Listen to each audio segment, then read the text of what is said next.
Hi everyone, welcome back. ನೀವು ನೋಡ್ತಾ ಇದ್ದೀರಿ ಇಂಟೆಲಿಜೆಂಟ್ ಗುರು ಯೂಟ್ಯೂಬ್ ಚಾನಲ್. ಎಲ್ಲರೂ ಕೂಡ ಯುವನಿಧಿ ಯೋಜನೆ ಅಪ್ಡೇಟ್ಗೆ ಸ್ವಾಗತ. ಯುವನಿಧಿ ಯೋಜನೆ ಡಿಸೆಂಬರ್ ಹಣ ಯಾವಾಗ ಬರುತ್ತೆ, ಲೇಟೆಸ್ಟ್ ಅಪ್ಡೇಟ್ ಕೂಡ ಏನು, ಸಾಕಷ್ಟು ಜನಕ್ಕೆ ಆಧಾರ್ ಡೇಟಾ ಫೆಚ್ ಕೂಡ ಆಗ್ತಿಲ್ಲ, ಸಮಸ್ಯೆ ಕೂಡ ಆಗ್ತಾ ಇದೆ. ಅದ್ರ ಬಗ್ಗೆ ಕೂಡ ಸಂಪೂರ್ಣ ಮಾಹಿತಿಯನ್ನು ತಿಳಿಸ್ಕೊಡ್ತೀನಿ. ಚಾನಲ್ಗೆ ಸಬ್ಸ್ಕ್ರೈಬ್ ಆಗಿ, ವಿಡಿಯೋ ಎಷ್ಟ ಆದ್ರೆ ಲೈಕ್ನ ಮಾಡಿ. ಸಾಕಷ್ಟು ಜನಕ್ಕೆ ಡಿಸೆಂಬರ್ ಬಂದ್ಬಿಟ್ಟು ಸಾಕಷ್ಟು ಜನಕ್ಕೆ ಇನ್ನೂ ಕೂಡ ಸ್ಟೇಟಸ್ ಕೂಡ ಶೋ ಮಾಡ್ತಿಲ್ಲ, ಬಂದ್ಬಿಟ್ಟು ಅದು ಸಮಸ್ಯೆ ಕೂಡ ಆಗಿದೆ. ಲೈಕ್ ಸಮ್ ಟೈಮ್ಸ್ ನಮಗೆ ತೋರಿಸ್ತಾ ಇದೆ, ಕೆಲವರಿಗೆ ಒಂದ್ಸಲ ಚೆಕ್ ಮಾಡ್ಕೊಳ್ಳಿ. ಲೈಕ್ ನಿಮಗೆ ಸ್ಟೇಟಸ್ ಕೂಡ ಶೋ ಆಗಕ್ಕೆ ಶುರು ಆಗುತ್ತೆ. ಬಿಕಾಸ್ ಯಾಕೆಂದ್ರೆ ಡಿಸೆಂಬರ್ ಕೂಡ ಇನ್ನೂ ಕೂಡ ಶುರು ಮಾಡಿಲ್ಲ, ಕ್ಲಿಯರ್ ಮಾಡಿಲ್ಲ. ಬಿಕಾಸ್ ಯಾಕೆಂದ್ರೆ ಲಾಸ್ಟ್ ಮಂತ್ ಕ್ಲಿಯರ್ ಕೂಡ ಮಾಡಿದ್ರು 2 ಕಂತಿಂದು. ಈಗ ಪೆಂಡಿಂಗ್ ಇದೆ, ಹಾಗಾಗಿ ಡಿಸೆಂಬರ್ ಬಂದ್ಬಿಟ್ಟು ತೋರಿಸ್ತಲ್ಲ ಸ್ಟೇಟಸ್ಗಳು.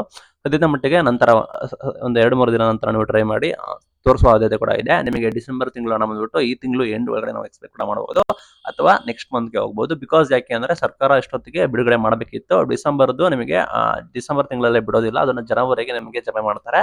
ಬಟ್ ಸ್ಟೇಟಸ್ ಕೂಡ ತೋರಿಸ್ತಾ ಇಲ್ಲ, ಇನ್ನು ಕೂಡ ಯಾವುದೇ ರೀತಿ ಪ್ರೊಸೆಸ್ ಕೂಡ ಆಗಿಲ್ಲ. ಆ ನಿಟ್ಟಿನಲ್ಲಿ ನಿಮಗೆ ಸ್ವಲ್ಪ ಟೈಮ್ ತೆಗೆದುಕೊಳ್ಳಬಹುದು. ಈ ಮಂತ್ ಎಂಡ್ ವರೆಗೂ ನೀವು ವೆಯ್ಟ್ ಕೂಡ ಮಾಡಬೇಕಾಗುತ್ತೆ. ಅದು ಬಂದ್ಬಿಟ್ಟು ವೆರಿ ವೆರಿ ಇಂಪಾರ್ಟೆಂಟ್. ಇನ್ನು ಸಾಕಷ್ಟು ಜನ ಏನ್ ಮಾಡಿದ್ದಾರೆ ಅಂದ್ರೆ, ಲಾಸ್ಟ್ ಟೈಮ್ ಡಿಸೆಂಬರ್ ತಿಂಗಳಲ್ಲಿ ಯಾರು ಓಲ್ಡ್ ಫಾರ್ಮೆಟ್ ಅಲ್ಲಿ ಅಂದ್ರೆ ಹಳೆ ಫಾರ್ಮೆಟ್ ಅಲ್ಲಿ ಸೆಲ್ಫ್ ಡಿಕ್ಲರೇಷನ್ ಕೂಡ ಮಾಡಿದ್ರೆ, ಈ ಬಾರಿ ನಿಮಗೆ ನ್ಯೂ ಫಾರ್ಮೆಟ್ ಅಲ್ಲಿ ನೀವು ಸೆಲ್ಫ್ ಡಿಕ್ಲರೇಷನ್ ಮಾಡಬೇಕಾಗುತ್ತೆ. ಅದು ನಿಮಗೆ ತೋರಿಸುತ್ತೆ, ನಿಮ್ಮ ಎಲ್ಲ ಡೀಟೇಲ್ಸ್ ಗಳನ್ನ ಎಂಟ್ರಿ ಮಾಡಬೇಕಾಗುತ್ತೆ. ಲಾಸ್ಟ್ ಟೈಮ್ ನೀವೇನಾದ್ರೂ ನ್ಯೂ ಫಾರ್ಮೆಟ್ ಅಲ್ಲಿ ನೀವು ಮಾಡಿದ್ರೆ, ಈ ಬಾರಿ ನೀವು ನ್ಯೂ ಫಾರ್ಮೆಟ್ ಅಲ್ಲಿ ಮಾಡೋ ಅವಶ್ಯಕತೆ ಇಲ್ಲ, ನಿಮಗೆ ಓಲ್ಡ್ ಫಾರ್ಮೆಟ್ ತೋರಿಸುತ್ತೆ. ಅದು ಒಂದು very very important. Last time ಯಾರು ಸೆಲ್ಫ್ ಡಿಕ್ಲರೇಷನ್ ಮಿಸ್ ಕೂಡ ಮಾಡಿದಿರಾ, ಅವರು ನಿಮಗೆ ಅಮೌಂಟ್ ಬರೋದಿಲ್ಲ. ಡಿಸೆಂಬರ್ ತಿಂಗಳ ಹಣ ಬಂದ್ಬಿಟ್ಟು ಕಡ್ಡಾಯವಾಗಿ ಬರಬೇಕಾಗುತ್ತೆ. ಅಂದ್ರೆ ನೀವು ಕಡ್ಡಾಯವಾಗಿ ಸೆಲ್ಫ್ ಡಿಕ್ಲರೇಷನ್ ಮಾಡಬೇಕಾಗುತ್ತೆ. ನಂತರ ಮಾತ್ರ ನಿಮ್ಮ ಖಾತೆಗೆ ಹಣ ಕೂಡ ಜಮೆ ಆಗುತ್ತೆ. ಅದು ನಿಮ್ಮ ಮೈಂಡ್ ಅಲ್ಲಿ ಕೂಡ ಇರಲಿ. ನಂತರ ಇದೇ ತಿಂಗಳು ಕೂಡ ಲಾಸ್ಟ್ ಆಗುತ್ತೆ. ನಿಮಗೆ ಆದಷ್ಟು ಬೇಗ 25ನೇ ತಾರೀಕು ಒಳಗಡೆ ನೀವು ಸೆಲ್ಫ್ ಡಿಕ್ಲರೇಷನ್ ಕಡ್ಡಾಯವಾಗಿ ಕೂಡ ಮಾಡಿ. ಅದು ಬಂದು ವೆರಿ ವೆರಿ ಇಂಪಾರ್ಟೆಂಟ್. ಸಾಕಷ್ಟು ಜನಕ್ಕೆ ಡಿಕ್ಲರೇಷನ್ ಕೊಡಕ್ ಆಗ್ತಿಲ್ಲ ಅಂತ ಕೂಡ ಹೇಳ್ತಾ ಇದ್ದಾರೆ, ಸಮಸ್ಯೆ ಕೂಡ ಆಗ್ತಾ ಇದೆ.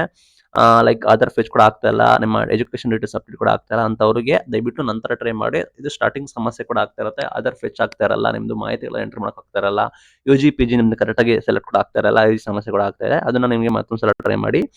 ಇದು ರೀಸನ್ ಇದಕ್ಕೆ ಏನು ಅಂತ ಅಂದ್ರೆ, ನಿಮಗೆ ಸಿಂಪಲ್ ಸರ್ವರ್ ಇಶ್ಯೂಸ್ ಕೂಡ ಆಗಿರುತ್ತೆ. ಯಾವುದೋ ತುಕಾಲಿ ಸರ್ವರ್ ಗಳನ್ನ ಹ್ಯಾಂಡಲ್ ಮಾಡ್ತಾ ಇರ್ತಾರೆ, ಕರೆಕ್ಟ್ ಆಗಿ ಮೇಂಟೈನ್ ಕೂಡ ಮಾಡೋದಿಲ್ಲ. ಮತ್ತೆ ಲಕ್ಷಾಂತರ ಅಪ್ಲಿಕೆಂಟ್ಸ್ ಗಳು ನಿಮಗೆ ಇರ್ತಾರೆ. ಬಿಕಾಸ್ ಈ ಹಿಂದೆ ಕಡಿಮೆ ಇದ್ರು, ಹೋಗ್ತಾ ಆಡ್ ಆನ್ ಆಗ್ತಾ ಹೋಗ್ತಾರೆ. ಲೈಕ್ ಅಪ್ಲಿಕೆಂಟ್ಸ್ ಗಳು 2023 ಬ್ಯಾಚ್, 2024 ಬ್ಯಾಚ್, 2025 ಬ್ಯಾಚ್ ರೀತಿ ಅಪ್ಡೇಟ್ ಕೂಡ ಆಗ್ತಾ ಹೋಗ್ತಾರೆ. ಆ ನಿಟ್ಟಿನಲ್ಲಿ ಜನ ಜಾಸ್ತಿ ಆದ ನಂತರ ಅವರಿಗೆ ಮೇಂಟೆನೆನ್ಸ್ ಕೂಡ ಮಾಡೋದಕ್ಕೆ ಸಮಸ್ಯೆ ಕೂಡ ಆಗ್ತಾ ಇದೆ. ಹಾಗಾಗಿ ಈ ರೀತಿ ಆಗಿತ್ತು. ಇನ್ನು ಸಾಕಷ್ಟು ಜನಕ್ಕೆ 180 ಡೇಸ್ ಕಂಪ್ಲೀಟೆಡ್ ಅಂತ ಇರುತ್ತೆ, ಅದನ್ನ ಡೋಂಟ್ ವೆರಿ ಅಂತವರಿಗೆ. ಲೈಕ್ ನಿಮ್ಮ ಅಪ್ಲಿಕೇಶನ್ ಆಟೋ ವೆರಿಫೈ ಕೂಡ ಮಾಡಿ, ನಿಮ್ದು 6 ಮಂತ್ಗೆ ಒಂದ್ಸಲ ನೀವು ಎಲಿಜಿಬಿಲಿಟಿ ಆಗಿದ್ದೀರಾ ಇಲ್ವಾ ಅಂತ ಹೇಳಿ ಕೆಲವರಿಗೆ ತೋರಿಸುತ್ತೆ. ಆಯ್ತಾ, ನಿಮಗೆ DBT ಪುಷ್ ಆಗಿ DBT ಪ್ರೊಸೆಸ್ ಕೂಡ ಆದ್ರೆ ನಿಮಗೆ ಖಾತೆ ಕೂಡ ಹಣ ಕೂಡ ಜಮೆ ಆಗುತ್ತೆ. ಅದು ಕೂಡ ನಿಮಗೆ ಆ್ಯಪ್ ನೋಡ್ಕೊಳ್ಳಿ. ಲೈಕ್ ಯಾರಿಗೆ ಓಲ್ಡ್ ಅಮೌಂಟ್ ಪೆಂಡಿಂಗ್ ಇಲ್ಲ ಅವ್ರಿಗೂ ಕೂಡ ವೇಟ್ ಕೂಡ ಮಾಡಿ ಬರುತ್ತೆ. ಇದು ಇವತ್ತಿನ video. Thank you for watching till end. Thank you.